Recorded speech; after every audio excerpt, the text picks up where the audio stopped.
నమస్తే, మీరు చూస్తున్నవి మీ ETV for you కార్యక్రమాలు. భద్రాద్రి కొత్తగూడెం జిల్లాలో జరిగిన వార్తా విశేషాలు ఇప్పుడు చూద్దాం.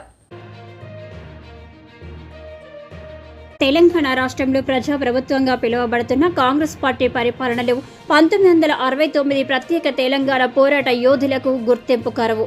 అంతా 75 ఏళ్లపై పడ్డవారే.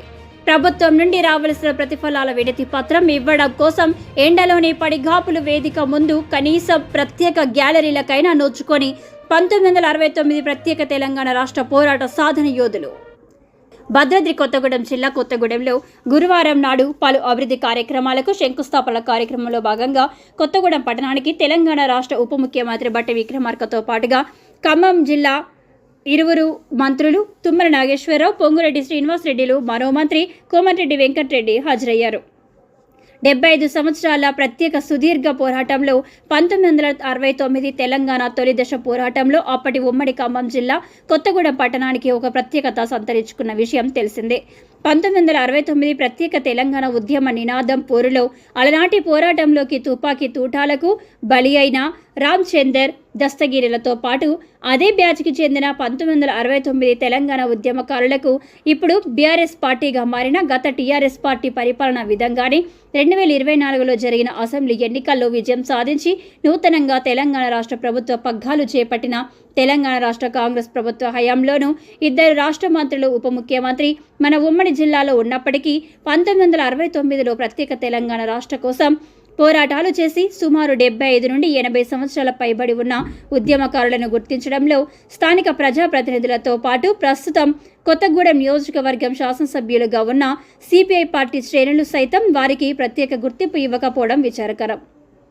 గురువారం కొత్తగూడెం పోస్ట్ ఆఫీస్ సెంటర్లో సభలో 1969 ఉద్యమకారులకు కనీసం వేదిక ముందు ప్రత్యేక గ్యాలరీని కూడా ఏర్పాటు చేయలేదు.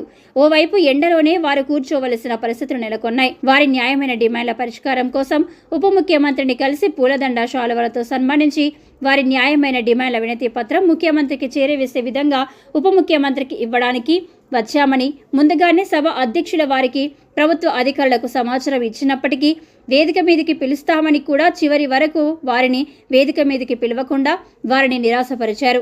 సుమారు 20 మంది వరకు 75 సంవత్సరాలు పైబడిన వయసు ఉన్న 1969 తెలంగాణ ఉద్యమకారులు ఉప ముఖ్యమంత్రిని కలిసి వినతి పత్రం ఇచ్చే పరిస్థితి కొత్తగూడెం సభా వేదికపై లేకుండా పోయింది. వినతి పత్రం ఇవ్వడానికి సభకు హాజరైన జనం తాకిడిలో వారు సతమతమయ్యారు.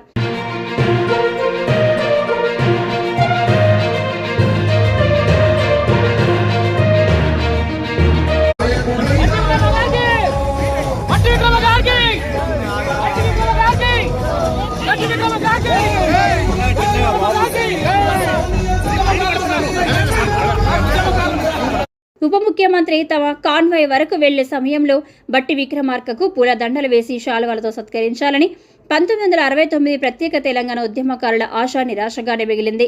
1969 తెలంగాణ ఉద్యమకారుడైన కేజీఎస్ మాథ్యూస్ను ఉప ముఖ్యమంత్రి బట్టి విక్రమార్క సెక్యూరిటీ పక్కకు నెట్టి వేసిన విజువల్స్ మనం చూడవచ్చు. దీంతో పాటుగా ఉప ముఖ్యమంత్రి బట్టి విక్రమార్క కోసం తెచ్చిన పూలమాలలను సైతం మంత్రి మెడలో వేయలేక నిరాశ చెందిన 1969 ఉద్యమకారులను ఈ విజువల్స్లో చూడవచ్చు. రాబోయే రోజుల్లో నేను ఇలాంటి కార్యక్రమాలను ఏర్పాటు చేసినప్పుడు ప్రత్యేక తెలంగాణ రాష్ట్రం కోసం తొలి దశలో పోరాడి తెలంగాణ ప్రత్యేక రాష్ట్రం కోసం అడుగులు వేసిన వారిని స్థానిక ప్రజాప్రతినిధులు, ప్రభుత్వ అధికారులు గుర్తించాల్సిన అవసరం ఎంతైనా ఉందని 1969 ఉద్యమకారులు అభిప్రాయపడుతున్నారు.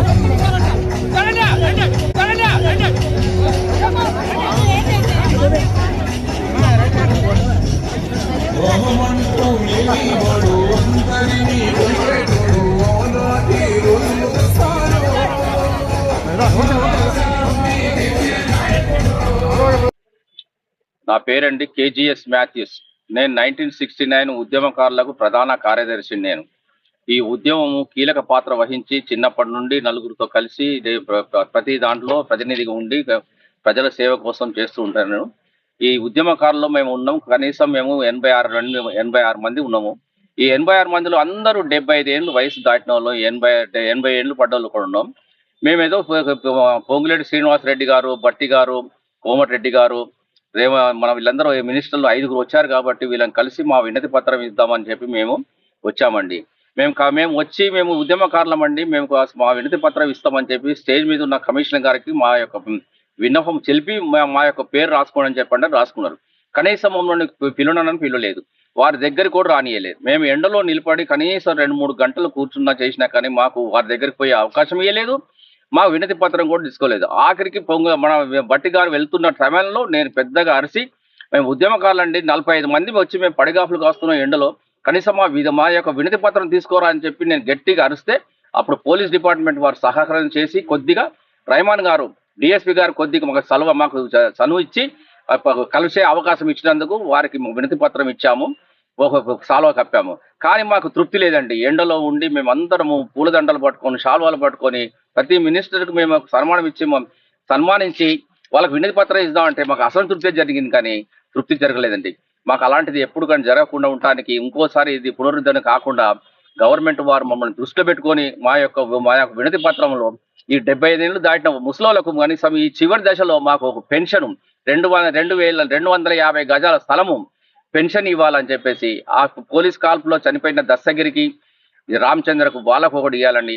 కాల్పుల్లో 5గురు గాయపడ్డారండి, మదనయ్య, సత్యనారాయణ, తర్వాత కొమరయ్య, రాజారాం, సాంబయ్య. వీళ్ళకు కూడా ఏదైనా కనీసం వాళ్ళకు ఉపాధి కల్పించి వాళ్ళకు కూడా ఆర్థిక సహాయం చేస్తారని మేము కోరుకుంటూ వినతి పత్రం ఇస్తాను. మాకు ఇలాంటిది మనకు అవకాశం కల్పించే వాళ్ళకు పెద్దలందరికీ, ఈ కొత్తగూడెంలో ఉన్న పెద్ద యూనియన్ నాయకులకు కానీ శాసనసభ్యులకు కానీ అందరికీ కానీ మేము నమస్కారంతో వినతి పత్రము సమర్పించాము. ఇది మా యొక్క మనవి అండి. కనీసం ఉద్యమకారులకు కనీసం ఈ పరిపాలనలో మాకు మేలు జరుగుతుందని మేము కోరుకుంటున్నాము.